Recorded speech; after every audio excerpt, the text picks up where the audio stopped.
We're making a crunchy apple granola parfait. This is good for breakfast, a dessert, whatever you're feeling. Welcome to Tree to Table. I'm your host, Sarah Gollibart-Gorman. Today we're baking at BMC Bakes, which is Harrisonburg's gluten-free bakery. Since we're in a gluten-free bakery, we're baking with gluten-free rolled oats, but you can make this recipe with whatever kind of oats of your choosing. We're using Rome apples. This is an apple that's great for baking. Its flavor really deepens while it bakes, and so it's really gonna shine in this granola. So step one is slice up our apples, get them ready for the oven. Don't cut your apples too thin. You want about a 1/4 inch thickness because they'll shrivel up to nothing in the oven if they're too thin. Now we have our apples sliced, but you'll notice that in some of the apples, not a huge issue with the core. This is fine, we're gonna toss that right on the baking sheet. But for this, we have this kind of tough inner core area. You can use pretty much any kitchen tool that you like to remove this inner core, or you can just kind of cut around it with your knife. But I'm gonna use the sleeve for my thermometer. So we're gonna have these beautiful apple rings that will bake up nicely in the oven. And the softness of the apple lends great to these kind of apple rings. You wanna fill 2 baking sheets with these Rome apples. I'd say probably have about 4 of them ready to roll, and then you can add more as you need. Rome is a really great storage apple, and typically if you're wanting to store apples for use over the winter, store them in a cool, dry place. A lot of us have those deep veggie bins in our refrigerator, so you can store your apples there. Now that you have your sheet of apples all ready to go, you want to set your oven on the lowest temperature possible. It's okay if it's not super low. For an hour at between 140 and 170. Then you'll remove them from the oven, flip them, toss them back in for an hour. You still want them to have a little bit of a soft texture because they'll finish baking in the oven with the granola. So here we go, apples, time to bake. All right, so these dried up super nicely, so you can see the difference.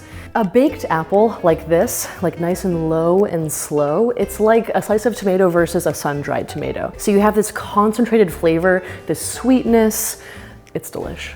Now we're gonna chop up our apples for the granola. There is no rhyme or reason to this. You can just kind of gather them all up. They don't have to be any sort of regular size.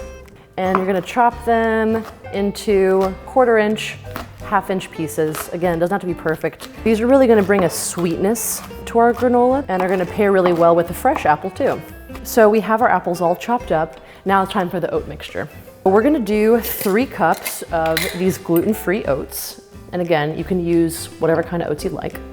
For the seeds, we're gonna go with 1/2 cup of each. So first, 1/2 cup of sunflower seeds, 1/2 cup of pumpkin seeds, and sesame seeds. We're also gonna add 1 1/4 teaspoon of salt. And then we're also gonna add our 1 cup of shredded coconut. We're just gonna integrate all of our ingredients here, our seeds and our oats and our coconut. Now we're gonna add our maple syrup.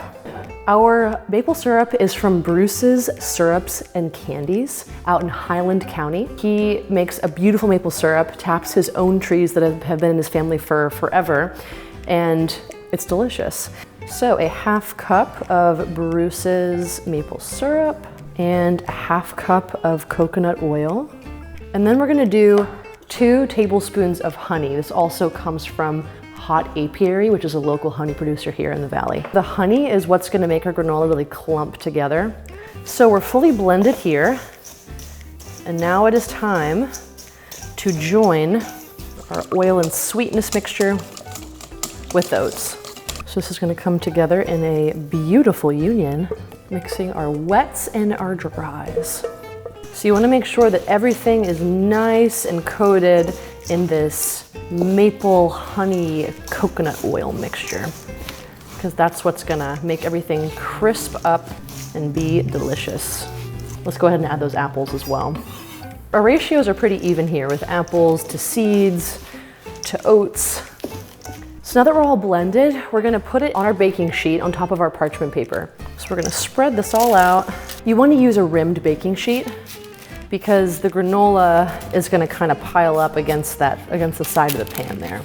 So this is gonna go in the oven for 20 minutes at 350. We're gonna remove it once, stir it up so the bottom doesn't burn, and then put it back in the oven for another 20 minutes.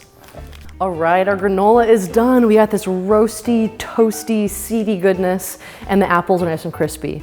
So now time to make the parfaits. Now we're gonna make a whipped yogurt for our parfaits. We're using a whole fat Greek yogurt. Now we're gonna add a 1/4 cup of heavy whipping cream and a tablespoon of honey. So we're gonna whip this until some stiff peaks form, just like if you're making whipped cream. So I'm whipping at full speed here, and you can pause every once in a while and just kind of scrape everything down into the bowl. Our stiff peaks are arriving. Now we're gonna assemble our parfaits. Step 1 is take your glass. You're gonna spoon your whipped yogurt mixture into the bottom of the cup. You wanna try your best not to get any yogurt on the sides of the cup so it has a nice presentation. So I'm gonna take a nice dollop here and get it down there in the bottom of the cup. It's okay if it's not perfect. Next layer is gonna be some apples. So we're gonna use some fresh Rome apples for this. And so for here, you can just cut your apple like you would normally for fresh eating. But we're gonna dice it up into about a 1/4 inch cubes. Enough to kind of coat your parfait. Beautiful. Now you have your layer of apples, you're gonna add a layer of granola. It's gonna add some beautiful texture. So after your layer of granola, you're gonna add a layer of apple butter, just kind of spreading it around on top of the granola. And then we're gonna repeat. So more yogurt, more granola, and this time we're gonna finish with a little drizzle of honey. And there is our parfait with crunchy apple granola, apple butter, and whipped yogurt. Stay tuned next month to see what's fresh with Shenandoah Valley Orchards and what recipes we're cooking up in the kitchen.